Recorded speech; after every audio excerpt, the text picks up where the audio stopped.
जब हम इस ब्रह्मांड के आरंभ की बात करते हैं तो हमारे मन में स्वाभाविक रूप से यह प्रश्न उठता है कि यह सब कैसे आरंभ हुआ। क्या कोई सत्ता थी जिसने इस अनंत सृष्टि का निर्माण किया? यदि थी तो वह कौन थी?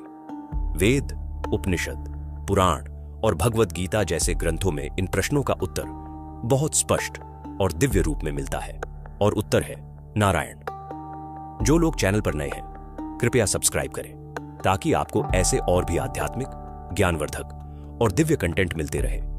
नारायण वह सर्वोच्च सत्ता है जो सृष्टि की उत्पत्ति, स्थिति और संहार के मूल में स्थित है। उनका न तो कोई आरंभ है न ही अंत, वे ही सब कुछ हैं और उन्हीं में सब कुछ विलीन हो जाता है।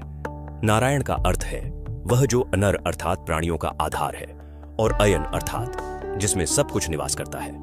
जब कुछ भी नहीं था, न आकाश, न भूमि, न सूर्य, न चंद्र, न देवता और न ही कोई समय, तब केवल नारायण ही विद्यमान थे। वे कारण सागर में शेषनाग की शैया पर विश्राम कर रहे थे। यह स्थिति पूर्ण निस्तब्धता और शांति की थी, जिसे योग निद्रा कहा गया है। वही नारायण जब सृष्टि की रचना के लिए उद्यत होते हैं तो उनका रूप कारणोदकशायी विष्णु के रूप में प्रकट होता है।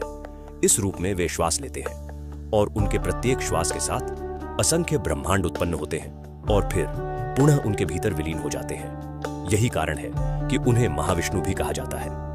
उनके शरीर के रोमकूपों से अनगिनत ब्रह्मांड उत्पन्न होते हैं। हर ब्रह्मांड की अपनी अपनी सृष्टि होती है और उसमें ब्रह्मा, विष्णु और शिव का भी प्रादुर्भाव होता है। हर एक ब्रह्मांड में जब महाविष्णु प्रवेश करते हैं तो वे गर्भोदकशायी विष्णु के रूप में प्रकट होते हैं। वे उस ब्रह्मांड में स्थित गर्भजल में एक विशाल कमल के पुष्प के साथ स्थित होते हैं। उनकी नाभि से एक कमल उत्पन्न होता है जिसमें ब्रह्मा का जन्म होता है। यही ब्रह्मा उस ब्रह्मांड के भौतिक जगत की रचना करते हैं।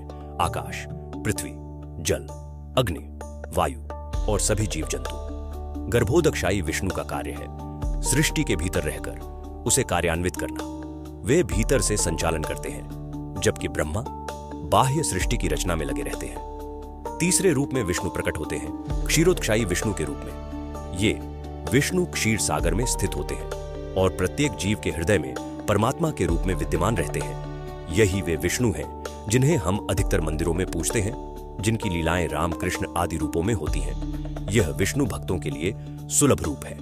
जब जब धर्म की हानि होती है और अधर्म का बोलबाला होता है, तब यही विष्णु अवतार लेकर पृथ्वी पर प्रकट होते हैं, जैसे कि मत्स्य, कूर्म, वराह, नरसिंह, वामन, परशुराम, राम, कृष्ण और कल्कि।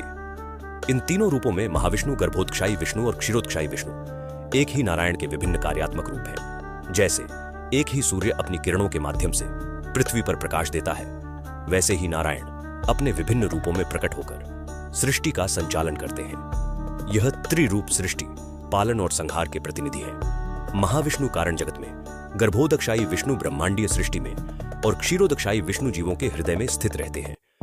वेदों में कहा गया है, एको नारायण आसीत, न ब्रह्मा न ईशानो नाप्यग्निर्न सोम। अर्थात सृष्टि के आरंभ में केवल नारायण ही थे, न ब्रह्मा थे, न शिव, न अग्नि और न ही अन्य कोई देवता। श्रीमद् भागवत महापुराण में वर्णित है कि नारायण ही सर्वोच्च सत्ता है और उनके ही अंश रूप में विष्णु, ब्रह्मा और शिव कार्य करते हैं। नारायण स्वयं ही सगुण और निर्गुण दोनों हैं। जब वे निर्गुण रूप में होते हैं तो वे परब्रह्म होते हैं, जो किसी रूप में नहीं आते, केवल चेतना है। जब वे सगुण रूप धारण करते हैं तो वे नारायण, विष्णु, हरि, वासुदेव, श्रीमन नारायण जैसे नामों से जाने जाते हैं। नारायण और विष्णु का संबंध अत्यंत घनिष्ठ है। वस्तुतः वे एक ही सत्ता है। नारायण का विश्रामरत, सर्वव्यापक, पूर्ण योग युक्त स्वरूप विष्णु कहलाते हैं। विष्णु वह रूप है जो संसार के संचालन के लिए सर्वाधिक समीप और कार्यशील होते हैं। जब भक्त विष्णु का स्मरण करता है तो वह वास्तव में नारायण की ही आराधना कर रहा होता है। यही कारण है कि श्रीमद् भगवद गीता में श्री कृष्ण कहते हैं, यो मां पश्यति सर्वत्र सर्वम च मयि पश्यति। अर्थात जो मुझे सब में देखता है और सबको मुझ में देखता है वह ही ज्ञानी है। इस प्रकार नारायण न केवल ब्रह्मांड के मूल में स्थित है, बल्कि हर जीव के हृदय में भी विद्यमान है। उनका विराट स्वरूप ब्रह्मांड से परे है और सूक्ष्मतम रूप प्रत्येक जीव के अंदर है। वे ही इस संसार की चेतना है और वे ही भौतिक सत्ता। उनकी महिमा अनंत है और उसे केवल भक्ति और साधना से ही अनुभूत किया जा सकता है। नारायण की आराधना एयम नमो नारायणाय मंत्र से की जाती है। यह मंत्र भक्त को उनके परम धाम वैकुंठ तक पहुंचा सकता है, जहां केवल आनंद, शांति और प्रेम की सत्ता है। वैकुंठ वह स्थान है जहां नारायण अपनी लक्ष्मी जी के साथ विराजमान रहते हैं। वहां न मृत्यु है, न पीड़ा, न जन्म, न माया। वहां केवल शुद्ध भक्ति और ईश्वर का सामीप्य है। इसीलिए जब भी हम जीवन में दुख, भ्रम या संकट का अनुभव करते हैं तो हमें उस मूल स्रोत नारायण की शरण लेनी चाहिए। वे ही वह आधार हैं जिससे हम आए हैं और जिनमें एक दिन लौट जाएंगे। नारायण का स्मरण आत्मा को शुद्ध करता है, चित्त को स्थिर करता है और हृदय को करुणा से भर देता है। इस प्रकार नारायण और विष्णु के रूपों की महिमा अपार है।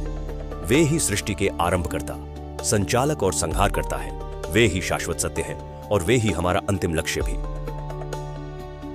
अगर आप चाहते हैं कि हम नारायण कौन है और वह कितनी महान व सर्वोच्च शक्ति है, इस पर एक विशेष वीडियो बनाई तो नीचे कमेंट करें नारायण। यदि आप इस दिव्य कथा का अगला भाग पढ़ना चाहते हैं, जिसमें त्रिदेव ब्रह्मा, विष्णु और शिव की उत्पत्ति और संपूर्ण ब्रह्मांड की रचना की प्रक्रिया बताई जाएगी, तो कृपया नीचे कमेंट करें पार्ट 2।